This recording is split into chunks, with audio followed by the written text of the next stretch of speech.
Nous sommes en plein été 44. Paris est depuis 4 ans entre les mains des soldats allemands. Mais Hitler, qui sent sa défaite prochaine, prend alors une décision folle. Il décide de détruire la capitale française en plaçant des bombes un peu partout dans Paris. Mais le 25 août 44, rien ne va se passer comme prévu, heureusement. Mais pourquoi? Le jour où Paris a été libéré, c'est un reportage palpitant de Paulin Gallici. Paris sera toujours Paris. Nous sommes le 25 août 1944. Depuis 4 ans, Paris n'est plus Paris. La capitale de la France est écrasée sous les bottes allemandes. Et Adolf Hitler vient d'ordonner la destruction totale de la capitale française. Retour sur cette journée où Paris a non seulement été sauvé, mais aussi libéré. Août 1944, c'est la Deuxième Guerre mondiale. L'Allemagne nazie occupe la France depuis 4 ans. Exaspérée par ces années d'humiliation et de crimes, la colère monte chez les Parisiens. Le 19 août, l'insurrection embrasse Paris.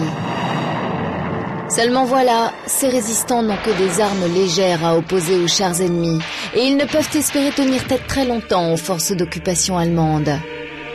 Le 22 août, les Allemands incendient le Grand Palais, mais pire, Hitler vient de donner l'ordre de réduire Paris à un champ de ruines.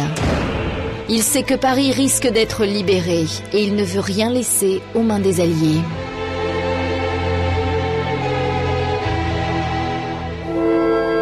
Nous voici le jour J, le 25 août 1944.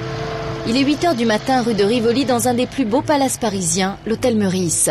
Depuis 2 semaines, c'est le général von Choltitz qui est à la tête de l'occupation allemande à Paris. Hitler l'a nommé car il a la réputation méritée d'être un destructeur de villes et de toujours obéir aux ordres, même les plus cruels. 4 experts en démolition ont donc préparé la destruction de 200 usines, de tous les ponts parisiens et de nombreux monuments comme le Sénat, les Invalides et la Tour Eiffel. Imaginez, tous les ponts ont été minés, quelques-uns des plus beaux monuments de la ville également. Von Choltitz aurait pu faire sauter la capitale de la France, tuer des dizaines de milliers de Parisiens. Un arsenal impressionnant est mis en place. L'armée allemande et von Choltitz attendent d'ailleurs leur arme suprême, un certain Karl. Cette arme qui était peut-être la plus grande arme préatomique jamais construite, un canon mortier qui s'appelait Karl, avec lequel, en 1942, Choltitz avait écrasé la ville russe de Sébastopol. Il pouvait écraser des quartiers entiers de la ville s'il recevait son mortier Karl. Von Choltitz n'a plus qu'un mot à dire pour que tout explose, d'autant que Hitler le presse. Pour la 14e fois en quelques jours, il lui redonne cet ordre fatal. Donnez l'ordre de destruction immédiate, de destruction totale. À présent, ce n'est plus qu'une question de minutes. Paris n'a jamais été aussi proche de sa fin. À un détail près, pour la première fois de sa carrière, von Choltitz, le destructeur, hésite. Il faut dire que quand Choltitz a été nommé par Adolf Hitler le 7 août 1944, il a été convoqué au quartier général du Führer. Et là, ce qu'il a vu, c'était un fou, un dément qui a commencé à lui parler d'armes spéciales et tout. Von Choltitz a compris que l'Allemagne avait à sa tête un malade mental et que de détruire Paris, ça n'ajouterait rien aux gloires destructrices des nazis.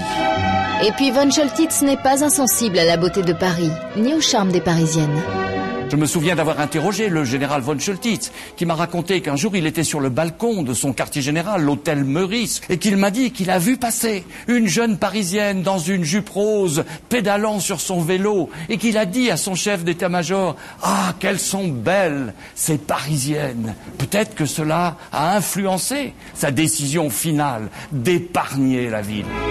Tandis que von Choltitz tergiverse, les forces alliées décident pour lui, car la 2e division blindée française du général Leclerc et la 4e division américaine viennent d'entrer dans Paris.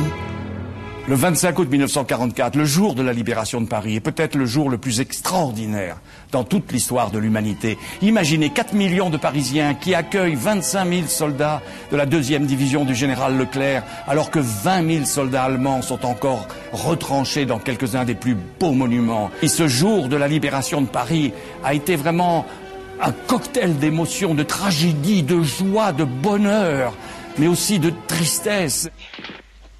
14h45, les soldats français du général Leclerc attaquent l'hôtel Meurice.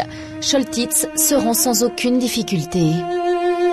Conduit à la gare Montparnasse, il signe des ordres de reddition qui sont portés par des officiers allemands et français au dernier point d'appui tenu par les nazis.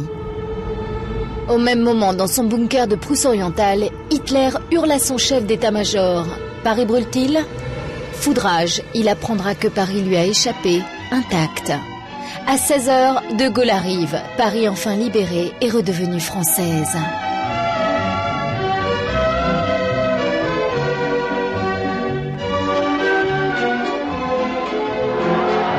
Le lendemain, 2 millions de Parisiens acclament le général de Gaulle sur les Champs-Élysées.